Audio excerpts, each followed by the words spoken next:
Medica Pharmahum. Subscribe our channel for more updates and don't forget to hit the bell icon.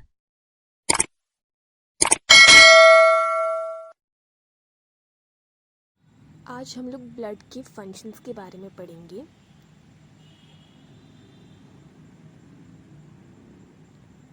Blood के main total 9 functions होते हैं। First function is nutritive function, second is respiratory function, third is excretory function, fourth is defensive function, fifth is transport of hormones and enzymes. Then sixth is regulation of body and temperature. Seventh is acid base balance. Eighth is storage function. And last one, ninth, that is water balance. अब हम लोग ये सारे function को individually पढ़ेंगे। तो first function is nutritive function. हम जो भी फूड सब्सटेंस खाते हैं उसमें से जो न्यूट्रिएंट होते हैं हमारे, वो गैस्ट्रोइंटेस्टिनल ट्रैक्ट के थ्रू एब्जॉर्ब होके ब्लड में चले जाते हैं। और मेन जो न्यूट्रिएंट्स होते हैं वो है glucose, amino acids, lipids, vitamins. ये सब ब्लड एब्जॉर्ब कर लेता है। इसकी वजह से हमें ब्लड के थ्रू न्यूट्रिशन मिलता है, इसीलिए उसका मेन रोल है न्यूट्रिटिव फंक्शन। और यही मतलब जो भी न्यूट्रिएंट्स है वो हमारी एनर्जी को फॉर्म करने में हेल्प करते हैं।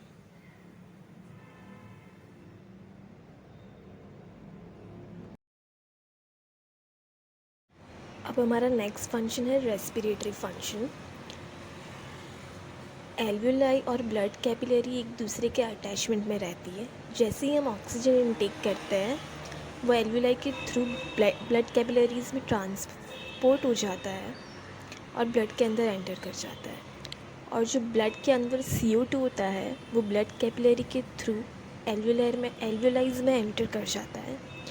तो रेस्पिरेटरी फंक्शन में मेन यही है कि transport of carbon dioxide and oxygen वो ब्लड के थ्रू ही होता है।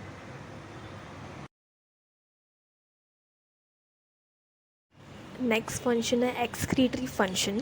उसमें जितना भी मेटाबॉलिक वेस्ट होता है बॉडी का, जैसे कि किडनीज़ के थ्रू जो वेस्ट प्रोडक्ट निकलता है ब्लड ग्लोमेरुलस में एंटर कर जाता है और वहाँ पे प्यूरिफिकेशन प्रोसेस होती है और किडनी के थ्रू वो वेस्ट प्रोडक्ट बाहर निकल जाता है।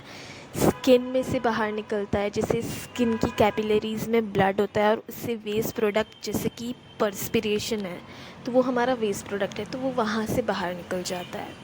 और लीवर में से भी जितना भी वेस्ट प्रोडक्ट है वो लीवर के थ्रू बाहर निकलता है ब्लड फंक्शन के थ्रू।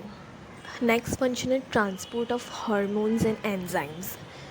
तो जो भी डक्टलेस हार्मोन्स है, दैट इज़ एंडोक्राइन ग्लैंड के जो भी हार्मोन्स होते हैं उनकी कोई डक्ट नहीं होती, वो ब्लड में एंटर करते हैं और उसी के थ्रू ट्रांसपोर्ट होता है।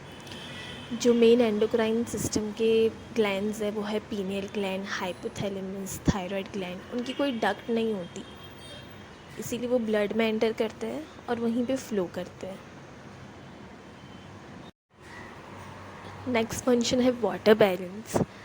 तो जो भी इंटरस्टिशियल फ्लूइड होता है हमारे बॉडी में वो ब्लड कैपिलरीज़ के कांटेक्ट में ही हमेशा रहता है, तो वही वाटर बैलेंस में उसका मेन रोल है। जो भी है इडीमा का प्रोसेस और वो सब उसी में रोल प्ले होता है उसका ब्लड का। नेक्स्ट फंक्शन है हमारा एसिड बेस बैलेंस।